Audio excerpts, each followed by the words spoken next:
I have been using Blender off and on since I don't remember, but it used to look like this. I can't really say what got me to check it out back when I did, but it was right around the big Blender revamp of, I believe it was 2.8, where I started really getting into confusing my Google searches because no, I don't need an actual Blender.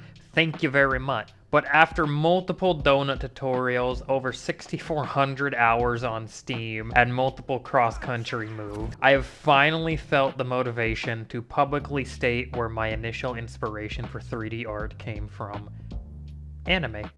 Let me clarify, when I say anime, I don't mean this. So it does make it kind of interesting to say that I got inspired to do 3D art by 2D animation, but it makes a lot more sense when you realize that I can't draw. Now, the anime that actually inspired me to learn this art form was actually My Hero Academia, but it was one scene in particular. Don't worry about a thing. I won't lie, I wasn't exactly a huge fan of this season. I believe it was 4 or 5. And I do know at this point that the studio did what they could, considering they were working on a movie at the same time. But when I saw this one particular scene, I won't spoil too much here, but essentially the way this scene was created, it was honestly unlike anything I had ever seen up until this point. The closest comparison I can even think of is like the final Agni Kai in Avatar: The Last Airbender. It just felt like something special, and I knew that I wanted to make something special. Now, there is a part of me that wants to and will probably one day recreate this moment in a 3D space, but when I think about fight scenes in an animated form, my brain first jumps to Naruto. Now, I'll be the first to poke fun at the fillers, the constant flashbacks, or that damn swing set. But the one thing I will always defend Naruto on is the fact that it still, to this day, consistently has some of the best fights in all of anime. And I personally feel like that one of the best examples of this would be Kakashi versus Obito. Now, I'm not going to delve in too deep about what this fight means and all that stuff, but what I have decided to do is that I'm just going to recreate Kakashi versus Obito in Blender, and I'm going to attempt to document my process and share it with you all in hopefully a format that I'd be able to produce weekly. I would like to note that I do work a full-time job outside of this, and I am a single parent 24/7, so my free time is kind of limited, but I am going to try and make this happen for you guys. And for this update, well, I don't really have much film that I can show you because I got the idea for this type of series, to be honest, after binge watching Ants Canada for like the 27th time. But while I had the idea for this project for a while now, I haven't planned on recording any of it until recently. So admittedly, this first part is mostly just going to be me catching you up on what I've already done and filling in time by telling you what inspired my 3D art journey in the intro. Anyways, I knew I wanted to recreate this fight, but truth be told, I am still not super confident in my abilities to create an entire character from scratch. I feel like I can do a decent job at it, but I haven't really done much in Blender that required me to have to do a manual retopology. And instead, since I mostly just made static images with characters, I sculpted but had no plans of animating. So during some of my past projects though, I did take to Google to see if I could find anyone that had already created the 3D models that I was going to need. And of course, I found a few websites that had the stuff I wanted, but one website I wasn't expecting to be a good resource to find some 3D models and environments was DeviantArt. I had come across a few people who were ripping some of the game models out of the Naruto Ultimate Ninja Storm series and uploading them in pretty good quality, actually. So I went back to the original Kakashi versus Obito fight to figure out who all I was going to need. And I saw Minato, so I searched up Minato FBX, and I found the Minato pack. Alright, good start. I spy Rin, so we're going to specify Naruto Rin FBX. I spy the Rin pack 1, and it has the actual exact outfit I needed. And I thought, this is going pretty well actually. But now I need our main stars, Kakashi and Obito. I looked up Obito first, and boom, there he is. Both adult and kid version, exactly what I needed. So now all that's left is Kakashi. So we type in Kakashi FBX, and there he is. Well, his adult form anyways, but I don't see Kid Kakashi in this pack. But no worries, I saw other results when I searched for him, so we'll see if any of these have the Kid Kakashi version. Let's see if we... Nope. Nope. Nada.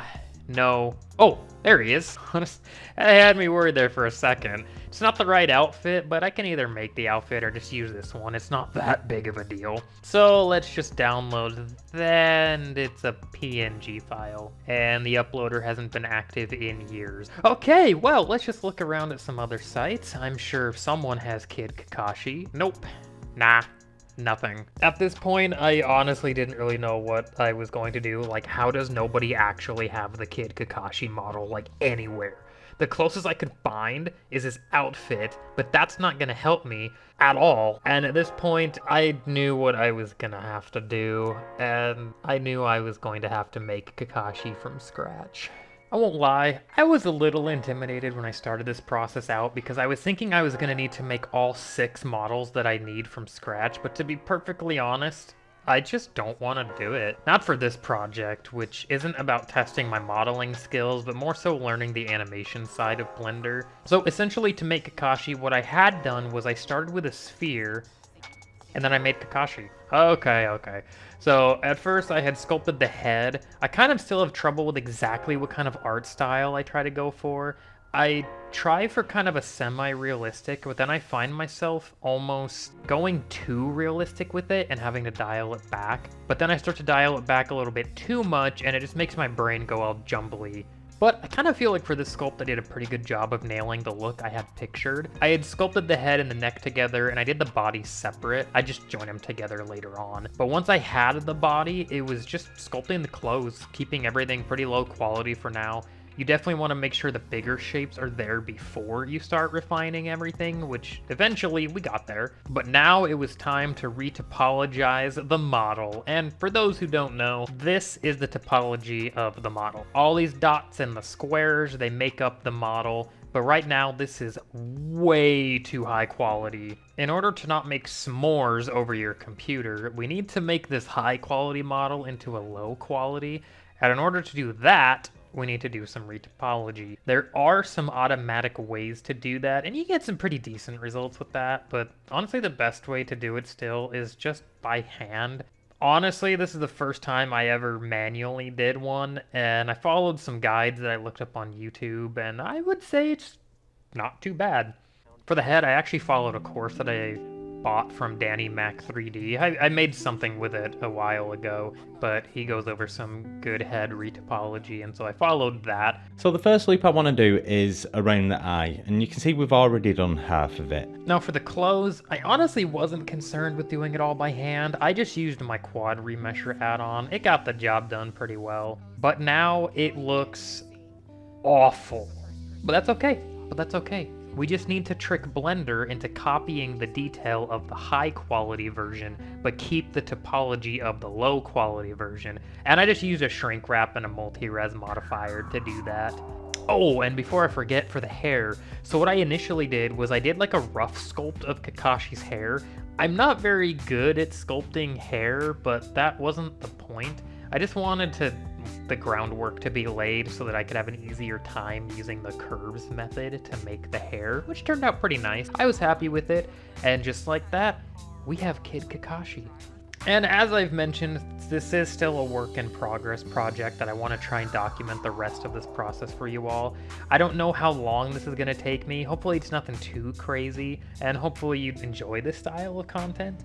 I plan on doing a bit more of a breakdown of the processes that I used going forward. It's just for this first part, I'd already done a lot of the work before the start of this video, but this is where we currently are. I have rigged and slightly tested the Kakashi rigged model. It needs a little bit of cleanup, but we'll worry about that in the next part. For now though, I do believe this is a good stopping point for this video. I appreciate all of you though who have stuck around with me while I have admittedly not been the best at uploading here, but I had been planning, executing, and finally settling in to an across the country move. So now that that is finally over, I plan on giving this channel the attention it really deserves, and I would just really greatly appreciate it if you all stuck around with me. Any feedback, suggestions for future projects, it's always appreciated, but for now I would just like to thank you all for watching. I'm DustyMill. Bye, everybody.